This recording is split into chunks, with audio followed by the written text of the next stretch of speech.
కామదా ఏకాదశి మహత్యము వ్రతకథ శ్రీకృష్ణ ధర్మరాజుల సంవాద రూపంలో వరాహ పురాణంలో వర్ణించబడింది.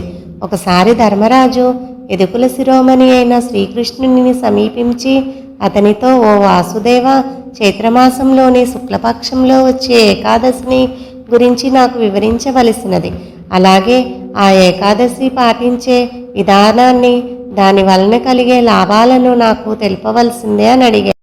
దానికి శ్రీకృష్ణుడు సమాధానమిస్తూ, ధర్మనందన, పురాణ లిఖితమైన ఈ ఏకాదశిని గురించిన వర్ణనను సావధానముగా విను. శ్రీరామచంద్రుని ప్రపితామహుడైన దిలీపుడు చైత్రమాసం శుక్లపక్షంలో వచ్చే ఈ ఏకాదశిని గురించి తన గురువైన వశిష్ఠుని అడగగా ఆయన దానిని గురించి ఈ విధంగా తెలిపాడని చెప్పసాగాడు. వశిష్ఠుడు దిలీపునితో, రాజా, ఈ ఏకాదశి పేరు కామదా ఏకాదశి. పరమ పవిత్రమైన ఈ ఏకాదశి సకల పాపాలను భస్మీపటలం చేస్తుంది. వ్రతపాలనం చేసే వ్యక్తికి పుత్రోదయాన్ని కలిగిస్తుంది. ఇక దాని మహిమలను విను అని పలికి దానికి సంబంధించిన వివరాలను తెలిపాడు. పూర్వం రత్నాపురం అనే నగరం ఉండేది. అత్యంత వైభవోపేతమైన ఆ నగరాన్ని పుండరీకుడనే గంధర్వరాజు పాలిస్తూ ఉండేవాడు. గంధర్వ కిన్నెర అప్సరసులు ఆ నగరంలో నివసించేవారు. ఆ నగరంలో లలిత అనే సౌందర్యవతి అయిన అప్సరస లలితుడనే సుందరుడైన భర్తతో కలిసి నివసిస్తూ ఉండేది. అతడు గంధర్వుడు. పరస్పర ప్రేమతో విహ్వలులై ఉండే ఆ జంట తమ భవ్యమైన భవంతిలో నిత్యకేలీలో ఉండేవారు. క్షణకాల వియోగాన్ని కూడా వారిరువురు భరించలేకపోయేవారు. ఒకసారి పుండరీకుని సభలో నృత్యగాన కార్యక్రమం ఏర్పాటు చేయబడింది.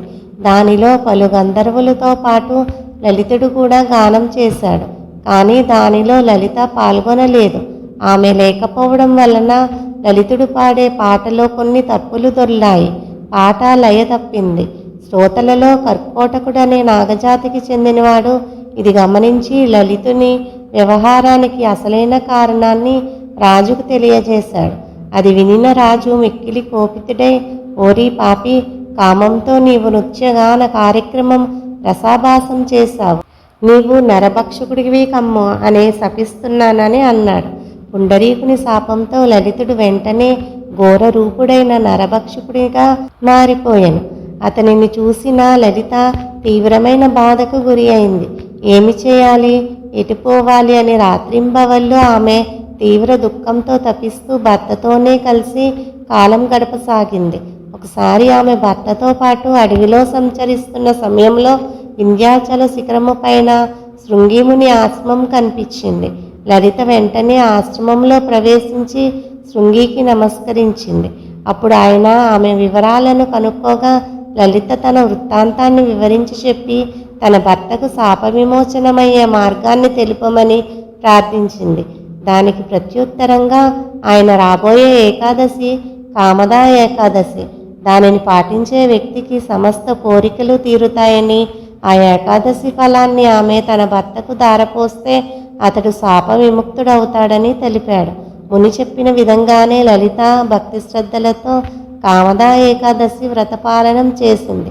చైత్ర శుక్ల ఏకాదశి నాడు నదీ స్నానం చేసి వాసుదేవుని పూజించి ఉపవాసం చేసి రాత్రి జాగరణం చేసి భక్తి శ్రద్ధలతో వ్రతం పూర్తి చేసింది.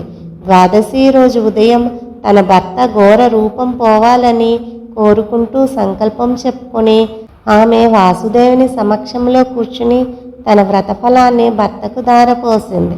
దాని ప్రభావం వలన లలితునికి శాప విముక్తి కలిగి వెంటనే పూర్వ గంధర్వ రూపాన్ని పొందాడు.